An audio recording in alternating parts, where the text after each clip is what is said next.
السلام عليكم ورحمة الله تعالى وبركاته، والصلاة والسلام على أشرف المرسلين سيدنا محمد صلى الله عليه وسلم. وعلى بركة الله نبدأ ونقول بسم الله. اليوم جبت لكم وصفة سهلة واقتصادية وزيد على هذا بنينة بزاف، سيختو اللي ولادهم ما ياكلوش البسباس، غادي ياكلوه ما يعرفوش بليش راهم ياكلوا.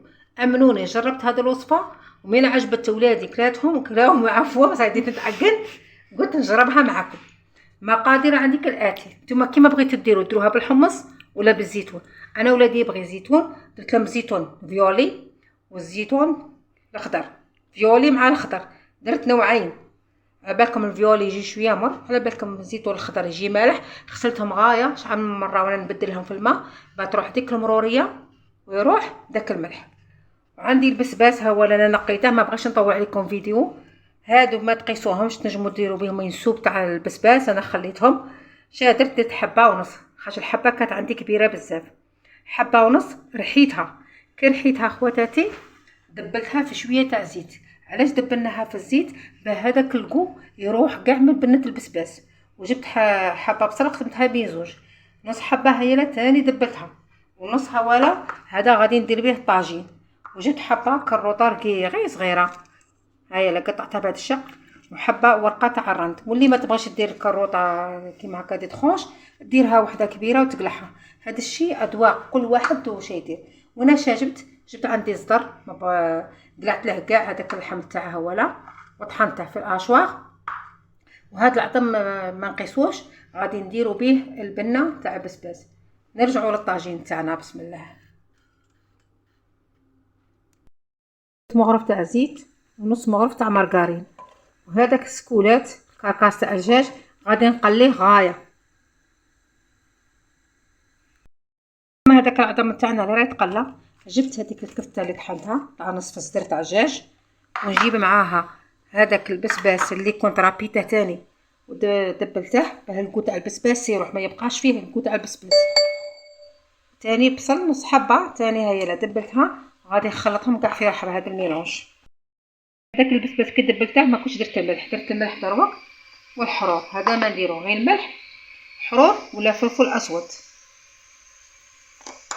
عندي لا شابيو اللي هي خبز يابس مرحي ومطحون. انايا دائما الخبز اللي يبقى لي خواتاتي نحمصه ونطحنه ونديره في قابصه ونديره في الفريجيدير باه ما يغملش وما يديرلكش هذوك الخيوط. حوالي 2 مغارف كبار. وجبت حبه تاع بيض.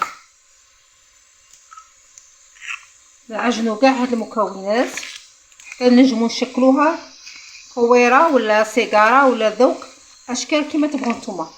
انا نظن على حسب بين يديا راه خاصها شويه لا شابيو باه كي يجو كويره في سهوله ما تغبناش.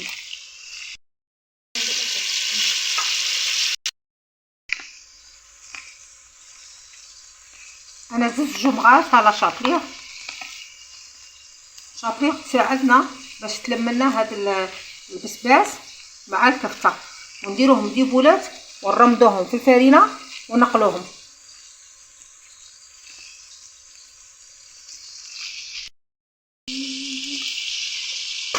انا درتها على شكل تشوفوا السيجار. تبغوا تاني كويرات ديروا كويرات ترمدوها في الفرينه. ما نطولش عليكم فيديوهات، تعرفوني بالفيديوهات تاعي كثار بزاف، ما بغيتش نقوي عليكم الهضره، تدوا الفايده اكثر من الهضره. انا غير مبتدئات اوبليجي نقول لهم الطريقه كيديروا. بنتي صغيره تعاون فيا، ما تصور وتعاون فيا. انا نكمل كيما هكا خواتاتي كاع نكورها ولا نديرها دي سيجار، ومن بعد نقليها. خلي لي هذاك العظم، غادي نزيد له نص حبه تاع بصل ولا حبه بصل تكون صغيره مرافيه. خلوا كاع داك البصل يشرب تاع داك الزيت تاع الدجاج تاع العظم. عفوا جبتكم دجاج عاد ما رديتها لكم دجاجه كيما يقولوا الناس بكري، البنه في العظم. بلا ما نساو ورقه تاع الرند، هذيك حبه تاع الكروطه صغيره اللي قطعتها بهذا الشكل. واللي ما تبغاش كروطه كيما قلت لكم ديرها وحده كامله وكثير تقلعها. هذا الشيء يبقى اذواق. ندير هكا توابل، شويه حرور شويه تاع كركم والملح. خاف هاد الجهه مالحه بزاف ما تديش بزاف، دير غير راس المغرف حتى كي تمرقوا وذوقوا تحفة المبتدئات.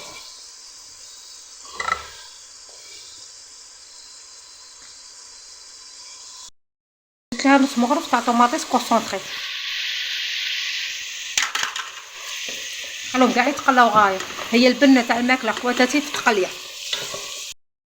انا كنت مخليه نص حبه تاع بسباس، بغيت نديرها تاني في المرقه تشرب معانا. وهذاك الزيتون اللي غسلناه شحال من مره به الملوحيه والمرويه تاعها اخرى، نخلوها تقلى شويه من بعد نمرقو. نمرقوها غير قيس ما يتغطانا الزيتون وهذا عظمه تاع الدجاج.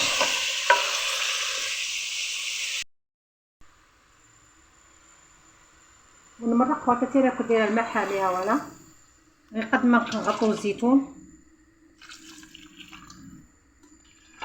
ونقصها غاز ونخليها طيب، ونرجعوا نقلو خواتاتي هذاك البسباس اللي كنا حاطين.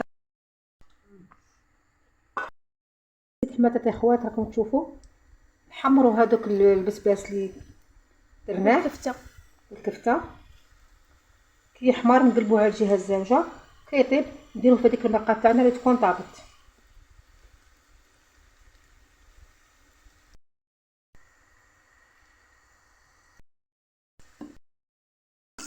تدي هذاك اللون الذهبي تاعها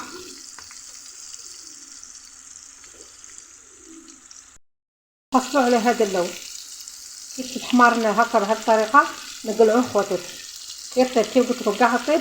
المرقه تاعنا تعقدنا نزيدو نديروه في المرقه تاع الزيتون، واللي ما تبغيش الزيتون تنجموا تعوضوا الزيتون بالجلبان ثاني تسخوني يجي روعه ما شاء الله.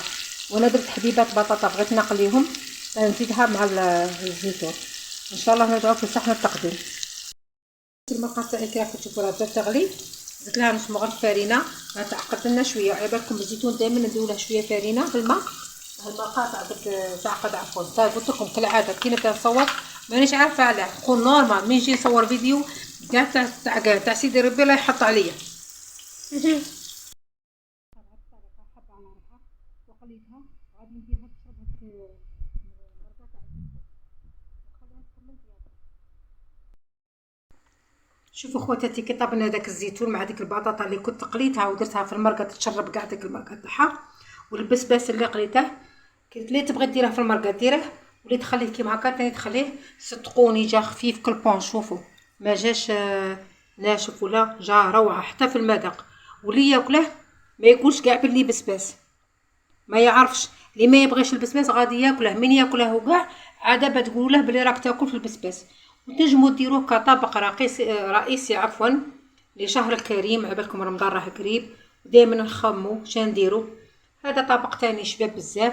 واللي ما تبغيش الزيتون خواتاتي تنجم تعوضه بالحمص ولا تاني نديروه بالجلبانه يجي روعه.